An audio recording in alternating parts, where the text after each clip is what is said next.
Bonsoir à tous, ravi d'être avec vous pour ce dernier journal de la semaine. Nous sommes le dimanche 12 janvier et voici les titres de l'actualité. Les croyants de la Principauté ont entamé les célébrations de l'année jubilaire hier soir avec au programme pèlerinage et messe dédiée à cette année inaugurée tous les 25 ans. Nous ouvrirons une page sport avec notamment la victoire in extremis de la Roca Team hier soir à Nanterre. Nous reviendrons également sur la cérémonie de remise des casques durant laquelle 4 soldats du feu ont officiellement rejoint le corps des sapeurs-pompiers de Monaco. Et puis en fin de journal, nous vous proposerons un reportage sur la ménagerie du cirque qui a été installée autour du chapiteau de Fontvieille. Vous pouvez désormais aller à la rencontre des animaux avant le coup d'envoi du célèbre Festival international du cirque de Monte-Carlo. Depuis le 1er janvier, nous nous souhaitons une bonne année, mais savez-vous que cette année 2025 est une année jubilaire ? Il s'agit d'une année sainte pour les catholiques qui invite tous les 25 ans à la contemplation, à la réconciliation et au renouveau. À Monaco, pèlerinage et messe dans la cathédrale, que vous avez d'ailleurs pu suivre en direct sur notre antenne, était au programme hier soir. Retour en images sur ces grands moments de foi avec Marie Bonnet-Blanc et Hugo Comasa.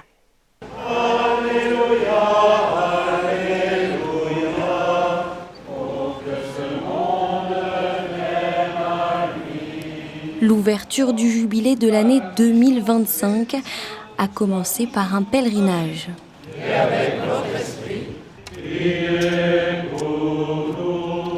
Le départ s'est fait devant la chapelle de la Miséricorde.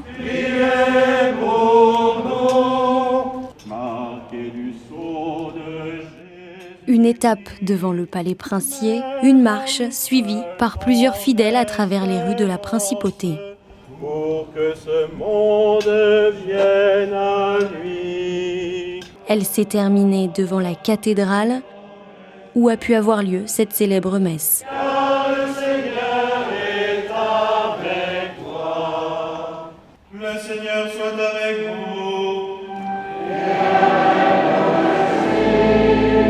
Aujourd'hui, on a une belle représentation de la diversité de notre diocèse, y compris au niveau des générations. On avait des enfants, des jeunes, des familles, des laïcs, des religieux, beaucoup de prêtres aussi. Donc c'est vraiment une joie de commencer l'année, de ne pas perdre trop de temps. Ça dure seulement 365 jours. Un événement à taille mondiale où les chrétiens sont en communion car ils vont vivre ensemble cette année jubilaire qui fait mémoire de la naissance du Christ. Quand on a su qu'il y avait la procession, c'est-à-dire le baptême de Jésus-Christ, on ne pouvait pas le rater et on voulait être là pour partager cet fantastique moment avec toutes les personnes qui croient comme nous en Dieu. Les jubilés sont tous les 25 ans, au début de l'église c'était plutôt 50 ans. Et donc on se doit d'abord, parce que c'est la tradition, mais aussi par notre foi, d'écouter ce que dit le pape et puis ce que ça peut représenter, donc d'être là présent. Ça va nous redonner un petit peu de quinquet pour toute l'année, voilà. Recevoir des grâces de bonheur, de joie, mais aussi de paix, les fidèles se sont rassemblés autour du Seigneur pour ce jubilé qui durera toute l'année. Il y aura beaucoup d'autres événements, des manifestations, des concerts, et tout ce que nous vivons habituellement en Principauté aura cette coloration de jubilé, de lumière et d'espérance, puisque c'est l'espérance le thème de cette année. Une année qui sert à remettre les dettes, les peines, mais aussi une année de pardon et de joie. Cette tradition remonte à l'an 1300 lorsque le pape a décidé d'en faire un événement. La prochaine année jubilaire sera donc en 2050. Comme le veut la tradition catholique, cette année jubilaire a débuté par l'ouverture de la porte sainte de la basilique Saint-Pierre à Rome par le pape le 24 décembre dernier.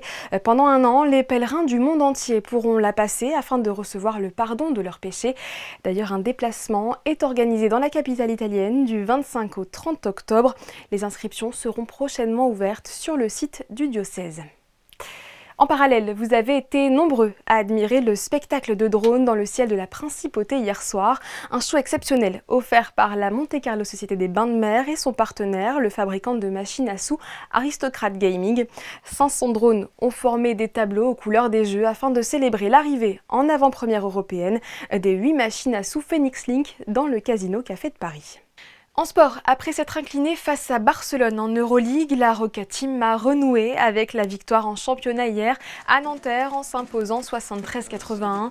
Et le moins que l'on puisse dire, c'est que ce résultat n'était pas assuré. Jusqu'aux dernières 8 minutes, les Franciliens menaient 64-54.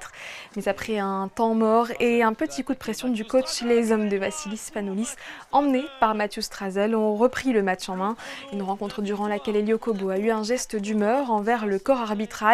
Il s'en est excusé aujourd'hui par le biais d'un communiqué du club qui précise que le joueur sera sanctionné conformément au règlement interne. Prochain rendez-vous pour l'ASM mercredi le 15 janvier contre le Bayern Munich. Hi guys, I'm Mika, 21 years old, striker from London. Dage Monego! Côté foot, vous l'aurez compris à travers cette vidéo, Monaco compte une nouvelle recrue dans ses rangs. Le Danois Mika Beret, actuel meilleur buteur du championnat autrichien, l'attaquant de 21 ans, s'est engagé avec l'ASM FC jusqu'en 2029, soit pour 5 saisons.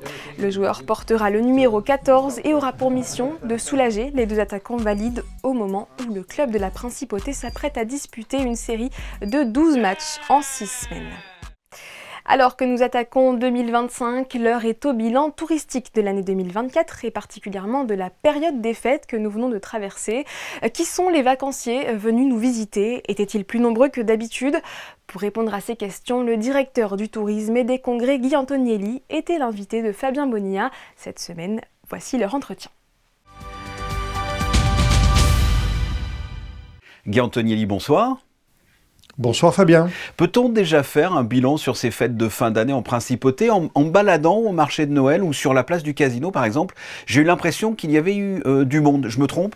Non, vous ne trompez pas Fabien, il y a eu beaucoup de monde. Nous avons pu le constater dans la fréquentation des points d'information de l'Office du tourisme. Nous avons accueilli plus 46% de personnes de plus qu'à la même période l'année dernière. Plus 46? Oui. Ah oui, c'est beaucoup. Et ce sont plus des touristes qui viennent pour la journée visiter ou ce sont des touristes qui résident, qui dorment à Monaco? Alors, la plupart de ceux qui passent à l'Office du tourisme ou dans les autres points d'information passent à la journée à Monaco. Ceux qui résident en Principauté se renseignent beaucoup plus auprès des hôtels ou sur les sites mobiles ou web de la direction du tourisme. Ce que nous renseignons réellement dans le point d'information de la gare ou du boulevard du Moulin, ce sont les gens qui se rendent à Monaco pour la journée. Et est-ce que l'on sait d'où viennent ces personnes, ces touristes, plutôt de la France, de l'Italie, d'encore plus loin?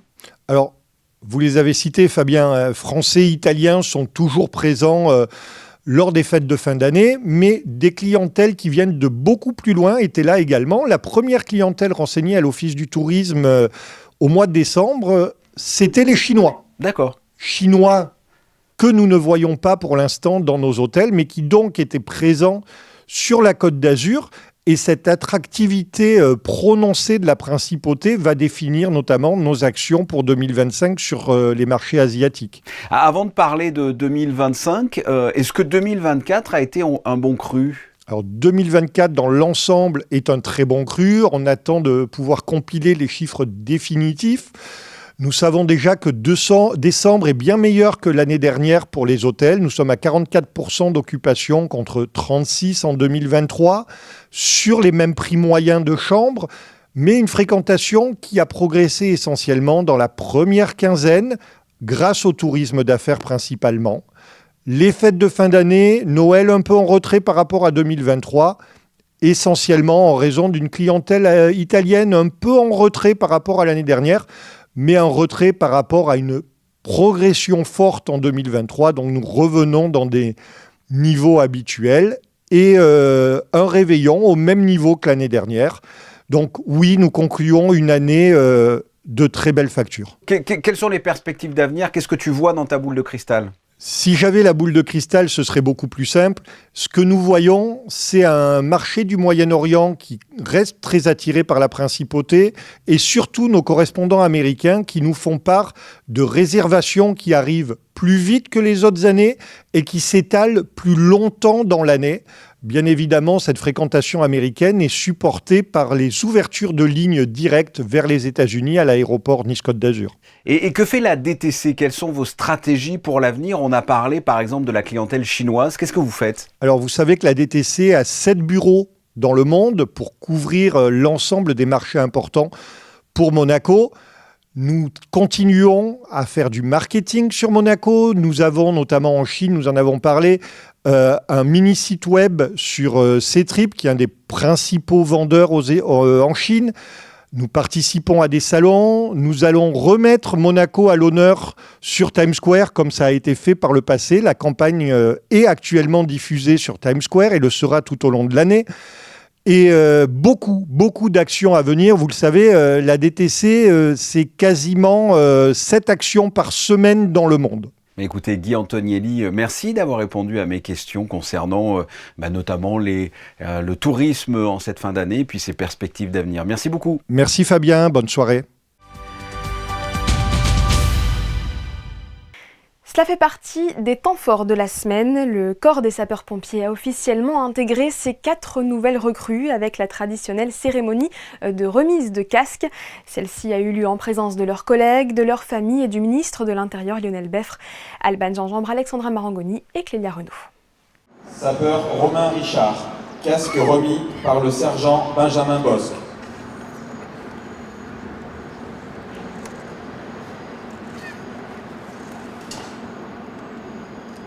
Après 3 mois de formation, le jour J est enfin arrivé. Les 4 nouvelles recrues qui avaient intégré le corps des sapeurs-pompiers au mois de septembre prennent officiellement leurs fonctions. Les jeunes soldats du feu reçoivent leur casque, symbole de leur engagement au sein du corps. On est fiers et heureux de pouvoir servir au corps de sapeurs-pompiers de Monaco. Je pense qu'on ressort tous de cette formation grandie. On a appris sur nous-mêmes, on a appris à travailler tous ensemble, à se connaître plus l'un l'autre. Et je pense que voilà, ce qui en ressort principalement, c'est un esprit de cohésion, un esprit de groupe qui nous a tous amenés d'un certain niveau à un niveau demandé et requis afin d'exercer le métier. C'est une fierté professionnelle et personnelle. Je pense qu'on est tous contents, c'est l'aboutissement de la formation et maintenant on n'a plus qu'à voir la suite. Des interventions, faire carrière et puis s'épanouir au sein du corps. Les hommes ont été formés au secourisme, à l'incendie et aux différentes spécialités du corps. Les formateurs leur ont donné les clés pour répondre à la devise du corps, courage, dévouement et sacrifice. C'était des anciens sapeurs-pompiers pour la plupart, donc ça a été une remise à niveau. Ils venaient de différentes unités et ça a pu, on a pu prendre le même langage pour tout le monde. Ils ont su montrer du sérieux dès les premiers jours et ils ont toujours gardé la même ligne de conduite. Et on en est fiers et j'espère que leur carrière se poursuivra dans la même lignée. Cette promotion porte le nom du sergent-chef Thierry Perrard, victime de son devoir. Un hommage, mais aussi un rappel de la dangerosité du métier de pompier.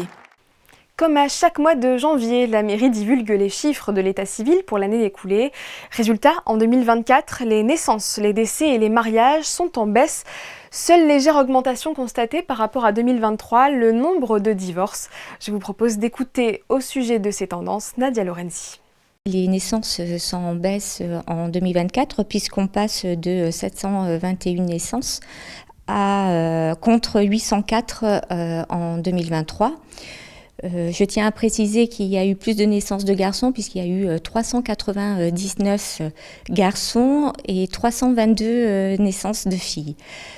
Il y a une petite particularité sur ces 721 naissances, c'est qu'il y en a eu 360 issues d'union maritale et 361 hors mariage.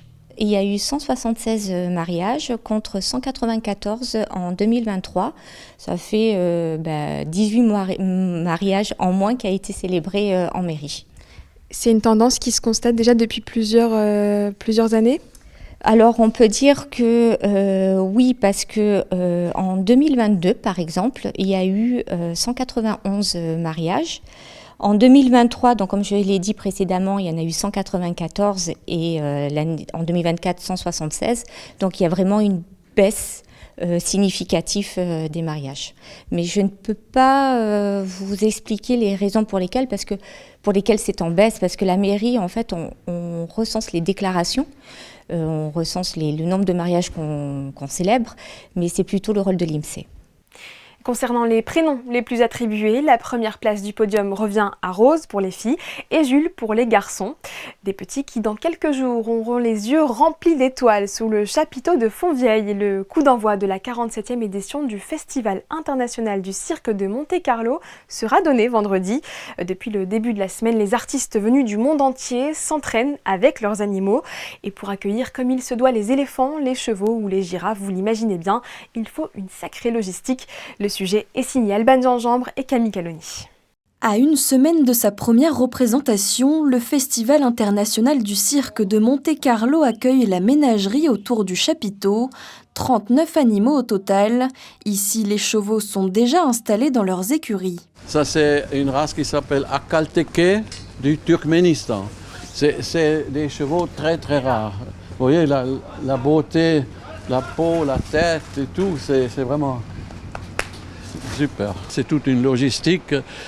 Pour que les premiers arrivent, il faut déjà que les écuries soient prêtes, il faut que les animaux, tout de suite, après leur voyage, ont leur home, ont leur endroit où ils habitent, où ils sont nourris et où on les soigne. Plus loin, la girafe et l'éléphant sont déjà installés. Dès demain, tous les animaux pourront débuter les entraînements car même s'ils connaissent leur spectacle, ils doivent encore s'approprier les lieux. Ce lieu, c'est on pourrait dire, comme une salle de gymnastique. On fait faire des tours ici, on leur fait faire déjà quelques extraits de leur travail pour qu'ils n'entrent pas froid. Sous le chapiteau, les artistes s'entraînent déjà. Ils ont un créneau d'1 heure pour réviser tour à tour leur numéro. 200 artistes venus du monde entier. Là, ce qu'on voit ici, c'est les Chinois, c'est les grands champions de répétition. Pour eux, c'est des heures et des heures de répétition. Ils ont l'habitude de ça. Reste encore la pause de la lumière pour permettre à toutes les troupes de répéter en conditions réelles avant la grande répétition générale. La première représentation face au public est prévue vendredi prochain. Des animaux que vous pouvez d'ores et déjà admirer au sein de la ménagerie. L'accès est libre en amont et pendant toute la durée du festival. Une idée de sortie cinéma cette fois, avec la projection du film Un homme qui dort, mardi prochain au Théâtre des Variétés. Dans ce drame franco-tunisien, un étudiant remet en cause toutes ses activités et se plonge dans une sorte d'hibernation pendant plusieurs mois. Un long métrage en noir et blanc dont le directeur de l'Institut audiovisuel Vincent Vatrican nous livre les détails dans cette interview menée par Fabien Bonilla. Vincent Vatrican, bonsoir. Bonsoir Fabien. Aujourd'hui, on parle d'un film en noir et blanc de 1973, Un homme qui dort. Peut-on dire finalement que c'est un ovni, ce film ? Oui, c'est un ovni. C'est perché. C'est un film perché, c'est un peu péjoratif. C'est un film unique. Oui. OVNI au sens, c'est un film absolu. À la trajectoire, au destin, au sujet, à sa réalisation unique.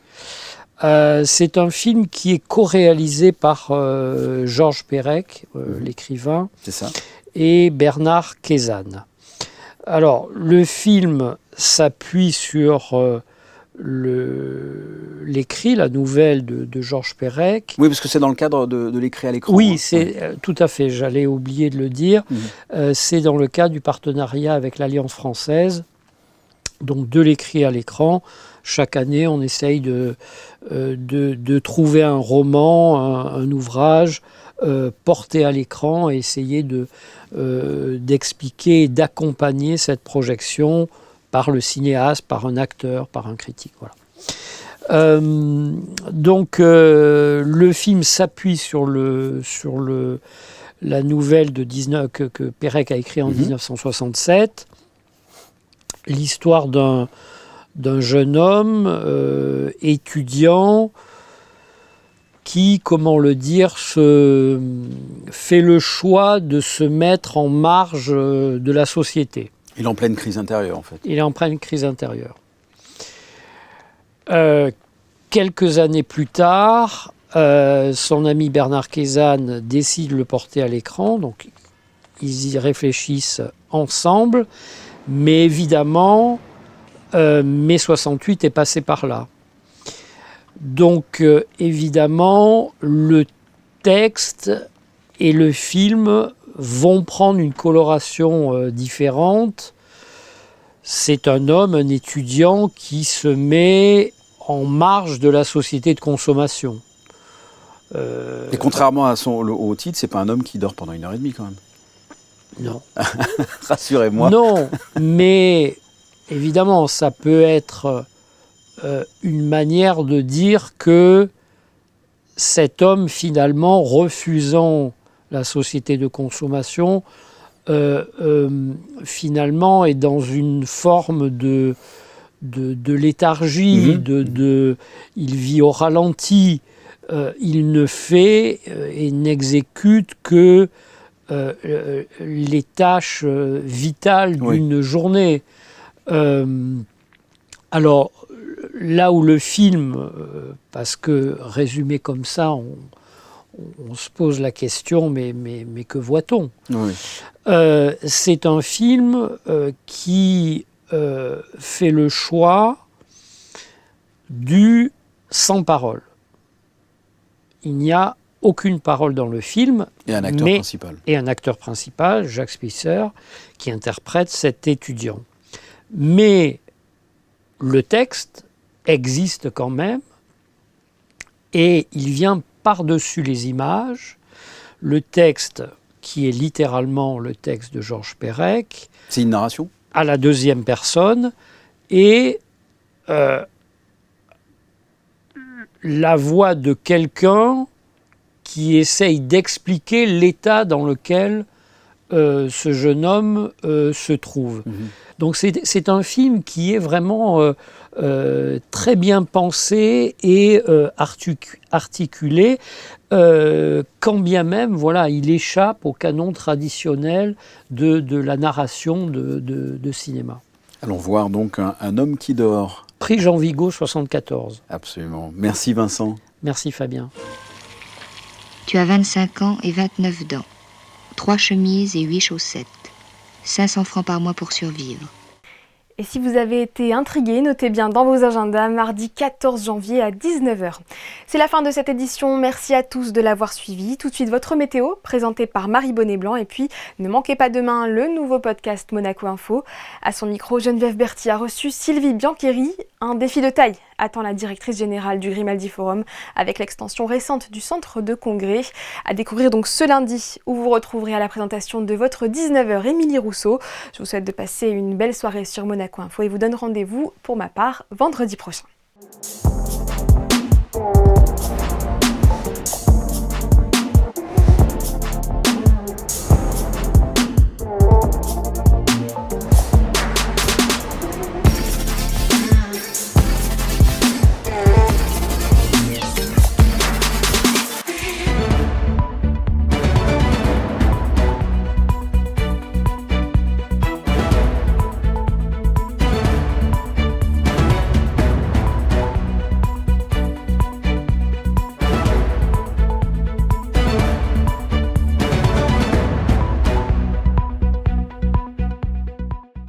Retrouvez la météo avec Suisse Courtage, le spécialiste de l'assurance à Monaco depuis plus de 35 ans. Notre expertise à votre service.